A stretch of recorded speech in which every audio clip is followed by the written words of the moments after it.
being sort of a customer first, product first, company first mentality versus a them first mentality. I still see a lot of founders who have massive egos and who started their companies because they wanted to be a founder and because they wanted to have a startup. And whenever you interact with them and whenever you see them out in the world, they're very sort of self-centered, right? And it's about them.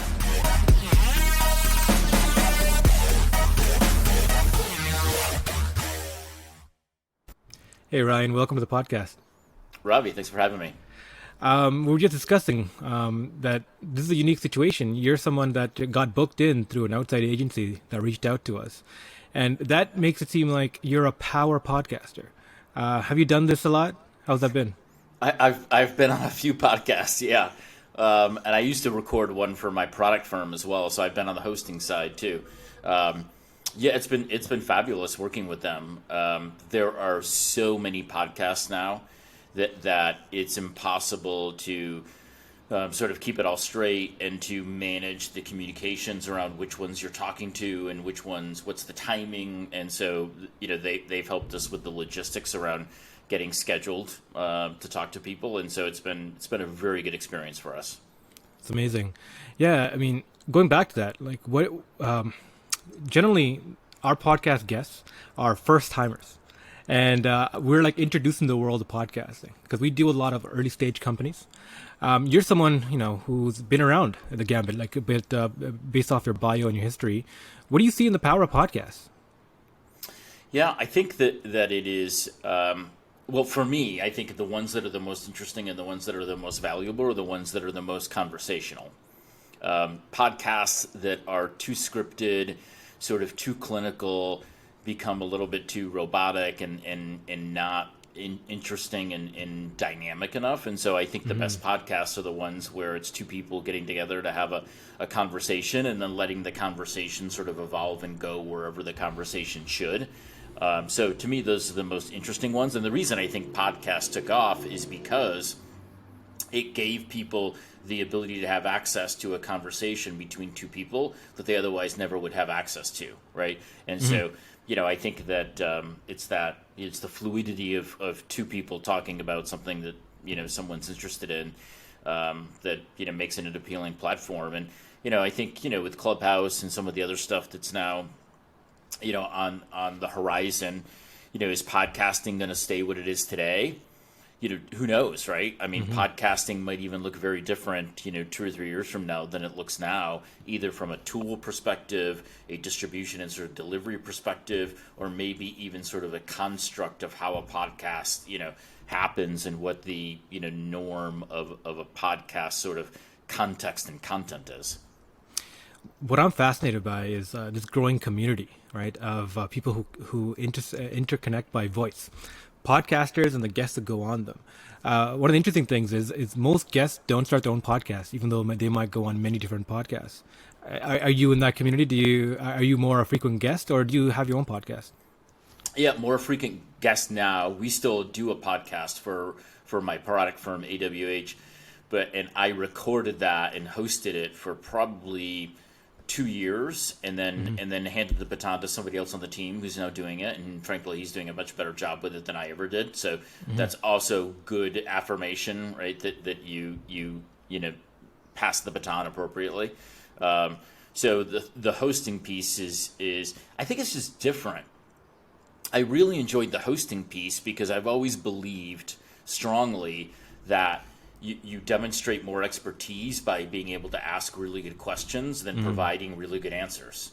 And so I very much enjoyed the process of trying to come up with good questions and to facilitate an interesting conversation with someone. And I think that skill is highly underrated because it's not easy to facilitate a conversation for 30 minutes or an hour, right? And so I think it's different skills and it's a different perspective. But yeah, I guest on more now than I do host because I'm not hosting hours, and it's I think it's just a different you wear a sort of a different hat when you're hosting versus guesting, and I think that I think hosting's actually harder, frankly, because you can come into a guesting situation like this, and I'm sort of just ready to go wherever the conversation takes it, where you had to come into it saying and thinking about, okay, what trajectory do I want for this conversation? Yeah. So you came in with having to have a little bit of thought and preparation. I sort of was able to just show up and put on a headset. Yeah, that you're completely right. But I actually see from the opposite point of view. I feel like I have the lucky job because, one of the reasons that got me into this is that I realized I consume content because I'm curious. Questioning allows me to ask is to jump the queue instead of waiting for someone else to ask or trying to search for people who have asked the questions. I can ask the ones that I want and take that there. So I think like if you're an innately curious person, that just makes this job kind of easier. And for me, I just get a blast learning from like people like you. So I would love, Ryan, I would love to get a little into your past and history because it seems like you've had quite a story there. Could you give us a quick bio history of catch you up to your current self, like what you're doing now? Yeah. So everything you said was code for I'm old at this point, which is okay because it's true. And so I've been a part of building several software products and companies over the year.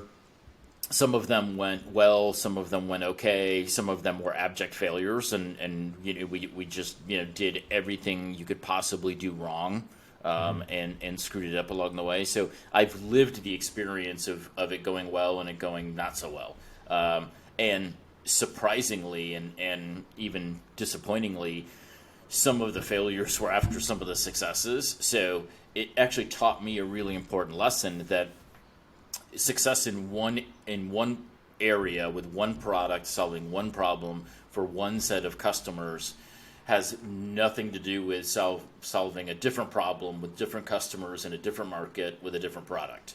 And so you I think we often sort of look at it and say, well, if you figure out the formula with one product and one company, then just take those same principles and take them over and port them to something else, and it's likely to work. Doesn't really work that way. I guess it would in theory if you were building a similar product and company in a similar industry, right? Yeah, but even then, I now question whether that's the case. And then 10 years ago, I joined the product firm. I'm at a partner now called AWH, and so we build software products for clients from startups up to enterprises. I've written 2 books, working on a third. I speak at conferences about building products and company leadership and that sort of stuff. And part of launching a nonprofit workforce development program to help underemployed adults become software developers. So one of the things that I've become relatively good at over time is the ability to sort of recognize opportunities and then to have enough discipline to then dig in on those opportunities and at least take a run at making them work, including digging in to write a couple of books and speaking and then the nonprofit stuff. So I now also believe that it's better to be opportunistic than strategic initially, and then to get strategic insight of opportunities, because I see a lot of people who are very strategic, they're very well planned out, they're very thoughtful, they can create a deck that will, knock your socks off, and then you realize, well, they're doing all of that, and it's not inside of an opportunity, so it's almost like effort and thought and energy that is inconsequential because it's not directed at anything. Does that make sense? Mm-hmm. No, absolutely. And from this conversation, what I'm trying to gather is, do you focus more on the product side, follow the more product side of development, or are you on the sales side? What intrigues you more?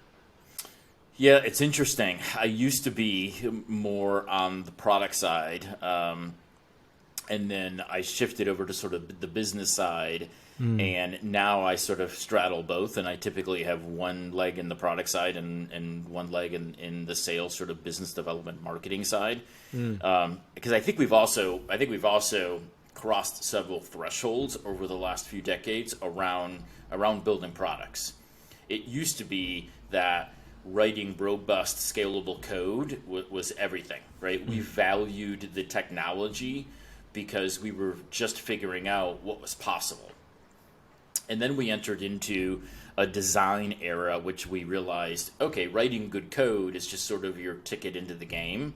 And we had the epiphany that, well, if you're going to build a software product, you ought to be able to write good code. And then we realized that we undervalued design, we undervalued user experience, and we undervalued user interface. So then we went through a decade of design where design became the thing that we sort of gave the most credence to, and wisely. Now I think we're entering an era where it's going to be a given. If you can't write good code and you can't design a user experience that's simple and elegant, you shouldn't be doing it. And now we're entering an era of marketing and distribution and product-led growth and sales, and figuring out if design and development are just tickets into the game, then your ability to drive awareness for your product and to acquire customers is really the new sort of pinnacle of whether your product is going to be successful or not. Because we have to assume you're going to design something that's good, you're going to write some good code, then it becomes, well, goodness, how do you commercialize it? And commercialization is all about sales, it's all about marketing, it's all about customer acquisition, right? Mm-hmm. So, I mean, what you do, starting this line between sales and product, I think it's one of the hardest aspects of the cycle, right? So this is where entrepreneurs kind of live and die in. Some of them are really good at getting a product and build product, but can't jump the hump and get into sales. Others are really good at sales and can get some pre-sales and maybe even sell things off of like a deck or two, right? But then struggle at getting the product made. And the matches are made in heaven when two people of these two skill sets, like a hustler and a hacker, can kind of come together and work on building companies ground up. We're more of a, this podcast being more of an entrepreneurship, startup focused. Right, that is a skill set that's so rare to find. Right, so can you walk us through about honing the skill set, about being able to talk to product teams and understanding how the product is made, and the engineering side of things, how to operate that that skill set versus the sales knowledge of understanding what the customer wants, because those two don't communicate really well, right? What the customer think they want and how it gets built are oftentimes completely two different things, two different conversations to have. So bridging that gap, right? What are the skill sets you had to gather? Yeah, it's hard because you're sort of talking about a unicorn, human being, right? Because you're talking about equal parts left brain and right brain, right? And that's tough, and a lot of people aren't equally equipped, right, from both an analytical perspective and sort of a creative perspective or a human dexterity perspective. And I just wrote a blog post, talking about this a little bit, and I think the title of it is called "Shipping and Shopping," because the other place that entrepreneurs find themselves and founders find themselves is they often have to be building the product while they're out shopping the product to investors to raise money, and so they're 1 foot in the product, right, development role, and then they're 1 foot in the investor communication, and trying to raise money is a sales process, right? Talking to investors about them investing in your company is a sales process. You've got a pipeline of potential VCs and investors, and you've got you've got to track sort of the progress with them and your communication, et cetera. And then you've got to react to what are they saying, what are they asking for, right? And that dexterity inside of that conversation. And it's hard because founders, for better or for worse, have to be the first best person at their company for a handful of roles, right? They have to be the first best product manager, the first best salesperson, the first best controller, the first best marketing person, right? And that's a lot of hats to wear. That's a lot of pressure, and frankly, most people aren't cut out for it, because it being a good product person is often much different and requires a different skill set than being a good salesperson, and so a lot of founders don't succeed at it. And I think the only way to sort of get good at at the side that you're the weakest at is if you're good with interpersonal skills and you've got some sales potential, right? Then what you probably need to do is on the product side, you probably need to force yourself and you need to be more intentional about being much more disciplined, much more planned, right? Much more methodical. And if you're more of that sort of a person, then you need to get intentional about increasing your EQ, right? Your ability to have, conversations that are empathetic, with customers, and your ability to be engaging and to become a good storyteller. I think if there's one commonality for founders who are good at product and good at selling, is they're good storytellers, right? Because a great piece of product management is storytelling. Where's the product going? What's the narrative around the product? Who's the antagonist, right? What problem are you solving? And your product's sort of the protagonist about how you're solving it. And then the customer, right, is sort of your, who you're serving is sort of the hero and the protagonist inside of this. And your ability to work that into the product management and then to work that into the sales conversation is critical. So I think storytelling sort of goes across both sides of that spectrum. And storytelling is something that everybody sort of initially goes, yeah, I could be a good storyteller. Until they figure out the fact that storytelling actually is a skill and has elements and components to it that most people don't wake up, right, and aren't born naturally good storytellers. You have to be intentional and work on the craft of telling a good story and being a good storyteller. Yeah. So here's what I gather from that, and I completely agree with this. Like, I think what you're the base level saying is that if you can communicate to people at a baser level, like the lower in the brainstem but lower down in the brain stem. I got cotton mouth. Sorry. So if you talk about stories in that way, you're reaching a deeper part of a person's consciousness, right? You're reaching a deeper part of them. So it's like you're not trying to learn all the nuances of the language of an engineering person. Or a business development person on the other side when you're doing sales, right? And trying to learn the nuance of what they need. What you're rather trying to figure out is how can we communicate a united vision, like a base level point of what you need and what you want to build. I love that kind of idea because again, that's even a rare skill, right? Be able to tell stories. But this goes back to this idea of like, how do we train for people like that? Because our modern society doesn't actually, train us to become storytellers, to be able to talk about this. We train for engineers, we train for like linear thinkers, right? The power of story is becoming more and more prominent now, especially in the voice, in the era of voice, right? Where podcasting like this is easy, Clubhouse is easy, and things are easy, right? Storytelling is very different from, the other forms of communication, right? Anyway, so I agree with you. I think sales is moving into a storytelling kind of mode, right? Where instead of you going to the person and being linear and saying, "Hey, this is your problem. This is our solution. This will be do A plus B equals C."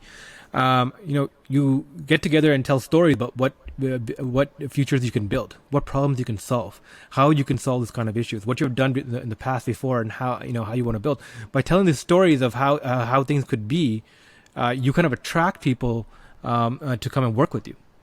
Yeah, absolutely. Because sales ultimately is a customer has a current state, and then what you're selling them is the vision of a new reality, right? And it's your ability to connect the dots between their current state and the new reality with your product in place that determines whether they're going to buy or not, whether they're going to see value. A lot of salespeople, even inside of demos, like demoing a software product, they forget about connecting those dots and the storytelling piece, and then it just becomes a click-through of, well, then the product does this, and it does this, and it can do this, and here's how you configure that, and here's how you select that, etc. And they just go through the motions of demoing the product. That's not sales. That's not storytelling. Storytelling in sales is, I'm going to show you this function in the product now, and here's how this fits into the grander scheme, and here's how this relates back to the outcomes that you want to drive as an organization and the problem that you said you want to solve, right? And so continually through the demo of a product, reinforcing back to the business outcome and back to the problem, most salespeople, when they demo software, it's just let me click through this, let me get through it as fast as possible. Don't ask me any questions. And then at the end, right, I expect that you're going to sign, when all they did was do a bunch of clicking and a bunch of moving around, and there was no relatability of what the product does to what the client wants their new reality to be if the product was in place. Yeah, I completely agree. So, like, I think so, like the modern internet, the web 4.0 is now like changing sales, just like the internet changed before, right? Like previously, a salesperson could be completely ruthless, rip somebody off, and then you can move on to the next client if you want to, and it's very little repercussions because the reputation scores don't follow you. Right, you can join another company, you can start another company, you can do all these different shady maneuvers. But the internet has kind of changed this, right? Where reputation follows you on the internet now.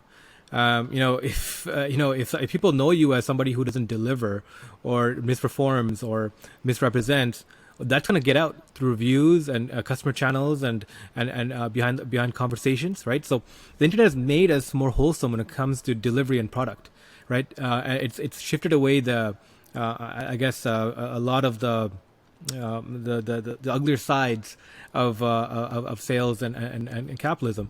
I feel like it's making us more organically focused, where we're actually coming together to solve common problems and issues, and the products and technologies we use to do that is just a part of the sauce of that, right? So I feel like the internet is turning people into like these digital tribes, where we're solving problems together, and like these virtues are together, and we're connecting over those problems and transacting through what we can do. Yeah, I agree with that. I think sales has gone through a significant evolution because sales, historically has been about interpersonal relationships, right? We used to buy things from people that we knew, like, and trusted, right? And that's still true. Those fundamentals haven't gone away, but and certainly as a result of the pandemic too, there's a lot less relationship building as part of sales, right? And that's why I think storytelling has become so much more important, because it used to be that you could, you would jump on a plane to go see a high value prospect, right, somewhere, and get the conference room for a day and do a demo and bring in lunch, right, and and all of this stuff, and that rarely happens anymore. And now it's about how do you, through micro interactions with a prospect, begin to develop trust and credibility in a way that's very different than it was 10 years ago, and how do you weave the story, right, so that the prospect ultimately ends up coming to the conclusion of wanting to buy what you have versus you having to pull them through an aggressive sales sort of process, because I think we've also most sales training over time has been about command and control, right? That someone is in control of the sales process. It's either the buyer or it's the seller. And most sales training has positioned it that the sellers need to get control of the buyer through the process. I think that all was bunk, right? I don't think that ever worked. I don't think that was ever good advice. I think it's even less so now. The buyers are in control, and the buyers are probably more informed than most sellers are. And so it's less about a seller having command and control over a sales process. It's more about how does a seller facilitate a customer getting the information and the context they need for them to make an informed buying decision. And for me, that's all about good storytelling, right? And it's all about contextual awareness of what's the buyer trying to accomplish, what's their current state, and what do they want their new reality to be, and then how do you facilitate that happening? And it's more of sales being the first level of engagement with a customer versus a sales process that then equals in engaging with a customer. I think sales is actually the first stage of engaging with a customer. Okay, so I love that because you took what I said and compressed it into like this easy to clear kind of guideline steps. It's like sales has changed, and storytelling is now the methodology. But how do you deploy this? Like, what is a strategy that a startup CEO or like a someone who's new to that new to that role, like a VP of sales, or trying to build out a structure for them for their new company? What does that look like in the modern age?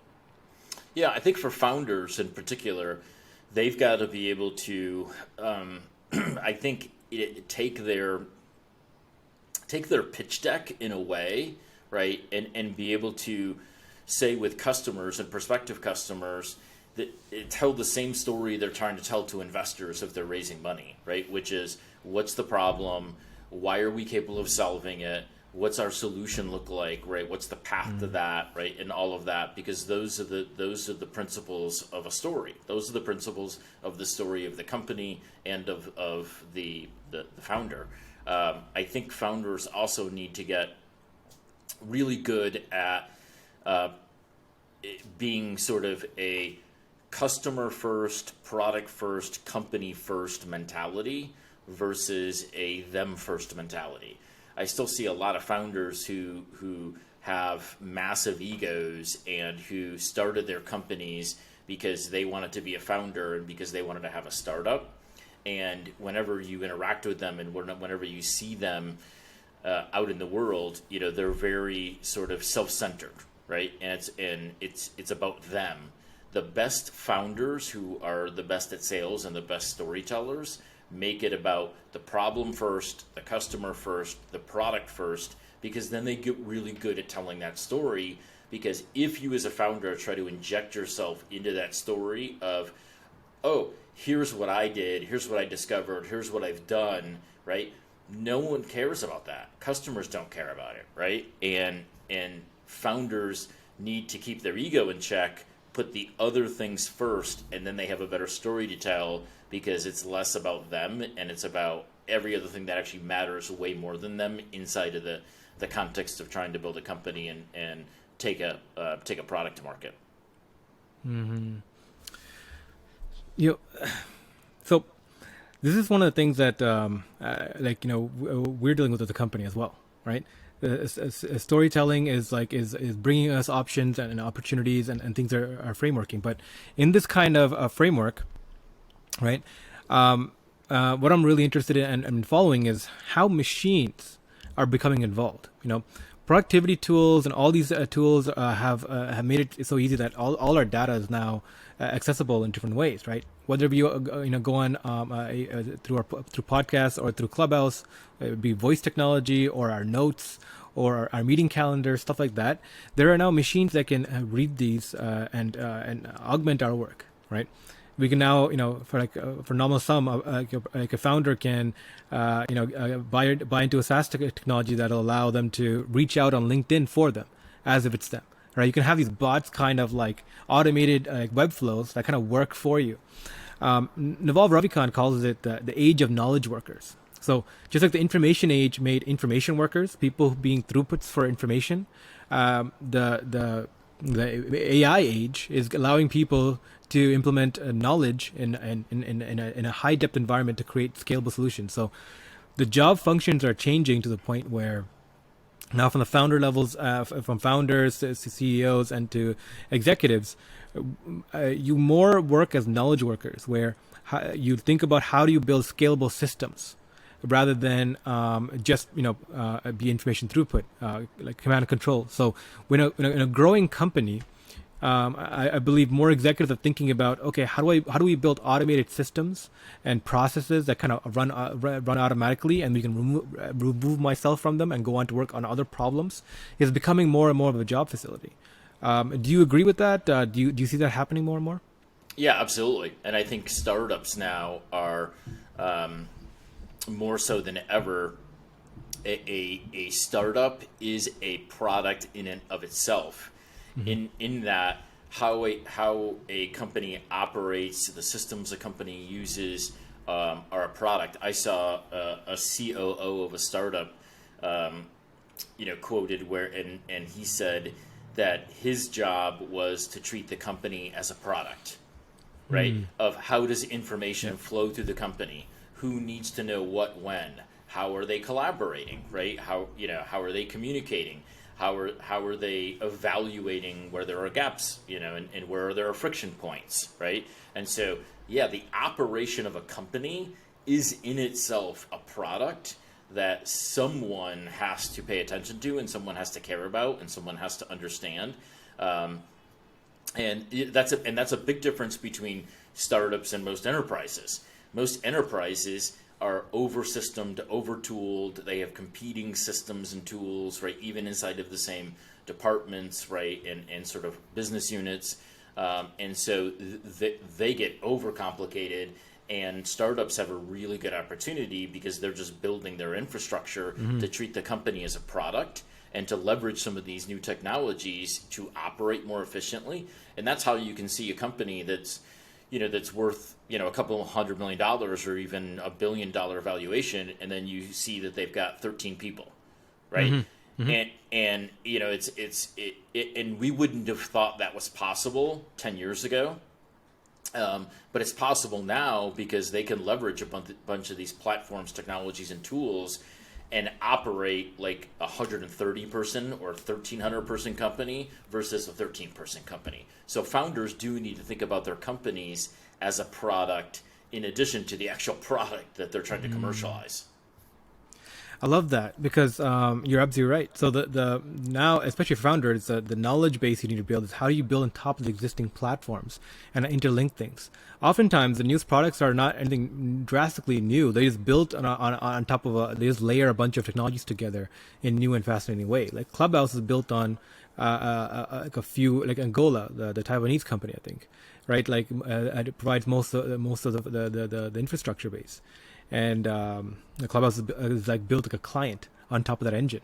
So like exactly what you said, right? Like the knowledge is shifting to that kind of point of view, right? So how do you keep in touch with this? How do you exercise this muscle of knowing what technologies or how to build things and put them together?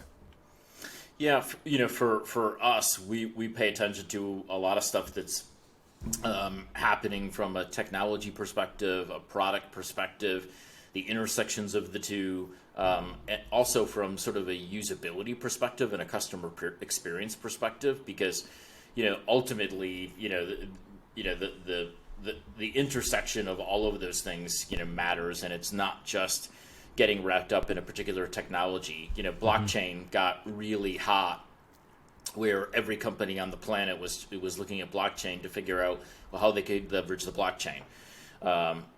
The reality is blockchain's applicable when you have distrust or someone who's anonymous on at least one side of a transaction, right? If not both sides. But if you're somebody like an automaker, and you've got a part supplier that you've done business with for 20 years, and you want to put them on the blockchain, it doesn't make any sense. You already know who they are. You know what the transactions are. You can apply sort of a unique identifiers to the transactions, right? There's no implementation of blockchain there that actually makes any sense because there's trust inside of that transaction. And so we saw a lot of companies trying to take something like blockchain and sort of bastardize it to figure out, well, how are we going to leverage this new technology when there wasn't an applicability for it. And so same thing's happening now with machine learning and AI. I saw an insurance company that built an Alexa app so that you could, and this is the most ridiculous thing I've ever heard of, they built an Alexa app so you could ask Alexa for a daily insurance tip of the day. Now, who in the world wakes up in the morning and thinks, oh, I really want to know more about insurance and I want to ask Alexa for an insurance tip of the day, right? Nobody. So just because it's available and you can do it doesn't mean that you should. And to me, that's not that, and it was classified as innovation. That's not innovation, right? Because if it's not adding value, and if a customer, right, isn't going to engage with it to get value out of it, you're just tinkering, and you're doing something that is just leveraging technology for the sake of technology that doesn't have any business value and doesn't have any customer value. Mm-hmm. So, but that's natural too as part of these things, right? Because these new technologies and new platforms start out very pure. They then get bastardized as people try to figure out how to use them and leverage them. And there's a lot of bad stuff that gets built, with them. And then it crosses into another threshold, which is into a mature space where then it's like, okay, we now know how to use blockchain adequately. We now know how to use AI and voice and some of those things adequately, and we're not just building stupid things, right, for the sake of doing it. Virtual, VR and AR, right? I mean, QR codes, died a slow death, right, 10 years ago, and now the QR codes are back because most restaurants and bars, because of COVID, have QR codes on their table to access the menus, right? Now there's a real reason for that. 10 years ago, when some restaurants and bars tried doing that and replacing the menus with QR codes, nobody was having it, right? So there's also a timing component to all of this too, of where it makes sense, right, to leverage something.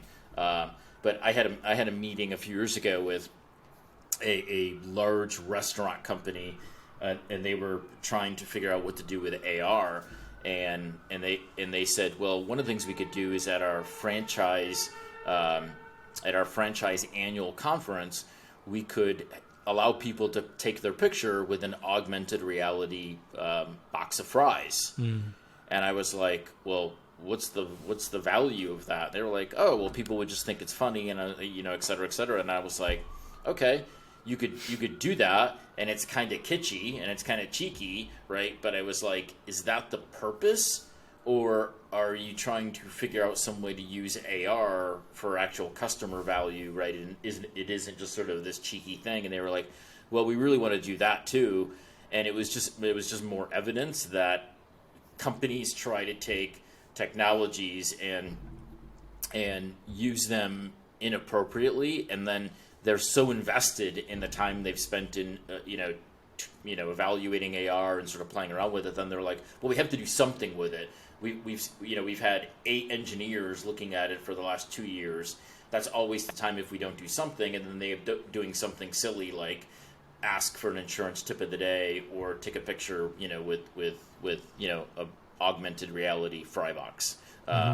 And so I think the risk that everybody runs, including founders, is that technology for the sake of technology use is not a business case and a business reason. And I think you've got to really think long and hard about how are we going to use this, and does it make sense, and how does it drive value into the company, right? If you're going to then implement a new technology as part of trying to improve some workflow and make you more efficient. And I've seen a lot of startups that over time that have bought a lot of tools and a lot of systems, sort of chasing, a goal that they weren't sure what the goal was. It's like, let's just adopt the latest thing and let's see what that does for us, without any idea of well, what problem are you trying to solve, right? Where are you trying to get to by adopting this?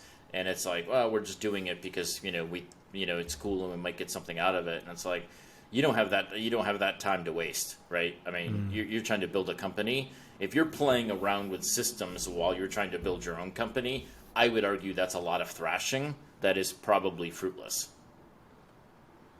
Really cool. So, what brought you to AWH? Is it the idea of working with multiple products and building up multiple things, or is it solving problems with the capacity that you have? What brought you here? Yeah, it's really, I had been for a long time focused on building my own products and commercializing those. And then when I had the opportunity to join AWH, I thought, okay, it would be really fun to work on a whole set of problems at the same time, and different products with different clients and different industries, right? And so, that's why I joined as a partner, was to not have all my eggs in one basket necessarily, right? Trying to commercialize and build, a single product, but to get exposure to and to help lots of people at the same time try to build products and solve problems. And it's been, I will also say it's the first time that I've owned a services firm. And running a services company is very different than running a product company. It's services firms are really easy to start. because all you have to do is say, I've got a skill in this, and you can put up a site and you can say, yep, I'm in business. Services firms, very easy to start, incredibly hard to grow because they're so people dependent, right? And there's no scalability, right? You only generate more revenue as a services firm, and you only generate more profit by growing your team. And that is, there's just a lot of friction associated to that you don't. And services firms are cash flow monsters, right? I mean, they're just ridiculous because most services firms finance their clients' work, right? They pay their team to do the work. They then invoice their clients, and then clients pay 10 days later, 30 days later, 60 days later, whatever it is. So services firms also operate as a bank and a financing company, where product companies invest in the product and then charge customers, but at least you understand what the model is, right? You're making an investment to get future revenues and margins and to have exponential scalability. Services firms not only operate as banks, but then inside of that, there's no financial leverage, right, to then grow the company and expand the company, because most services firms are then so financially leveraged because they've paid the team while they're now working on collecting the money from clients.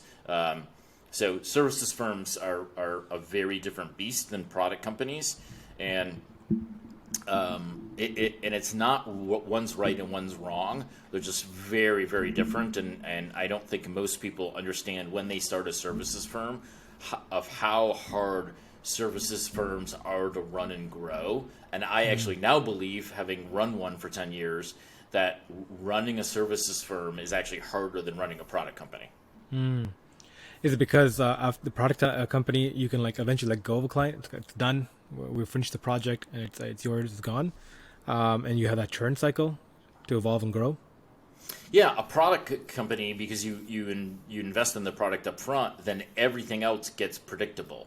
You can you know how much it's going to cost to acquire a customer. You know what the lifetime value of your customer is. You know how to support those customers, right? You know what kind of a team size you need, right, as you continue to acquire customers, right, to then support them, right? So everything can get much more predictable and much more well known. So you have a better picture of the future of the business. In a services firm, everything is super fragile, right? Client engagements are fragile. The finances are more fragile. There's no scalability because there's nothing that's repeatable, right? There's no intellectual property because you don't have a product that someone else can look at and put a value on, right? And so they're so different in virtually every way that that's why I think running a services firm is actually harder, because there's very little planning, there's very little forecasting, and there's very little predictability inside of services firms that most product companies, when they get to some level of viability and maturity, then can then sort of rely on and capitalize on. What do you think about early companies, doing services in order to eventually productize them, or to gain the capital and capacity to build products for themselves? So if you don't have the capability to build products, you can do services in order to gain capital, to gain resources, and to build what you really want. It's a mixed bag, because I've seen a lot of startups that wanted to be product companies that did what you're saying. There was an opportunity to do services early on, so they did that to generate revenue, to generate some cash into the business, to then fund the product. The challenge there becomes that services work can become sort of golden handcuffs, because then that company becomes dependent on that revenue and that services work, and then they build up that services side of the business, and that side keeps growing, and then the product becomes sort of an afterthought, and then they wake up like a year later and they're a services company that has like the beginnings of a product, right? But now they're absolutely operationally structured as a services firm. I've also seen services firms that attempt to build software products because they want to capitalize on some proprietary process, know-how, methodology, and they want to increase their valuation of transitioning from a services firm to a product company, and that rarely goes well because they then don't have enough financial wherewithal to fund the development of the product while they're operating the services firm, and they can't make the transition from operating a services firm to then operating a product company because those are two very different existences from a marketing perspective, a sales perspective, a financial perspective, etc. With that said, we work with a lot of services firms at AWH to help them build software products. And it's one of our areas of verticalization, and so it can be done. Services firms just have to understand, right, what are the components to building a software product that give them a chance of building it successfully and making that transition from services to product.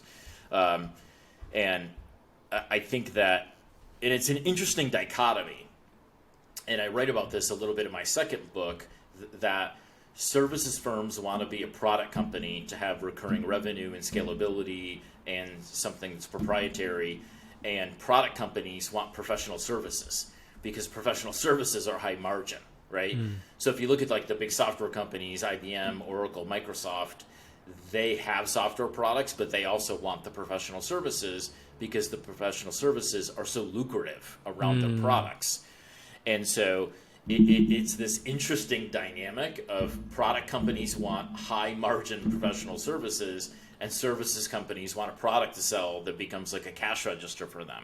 Yeah. But pulling it off is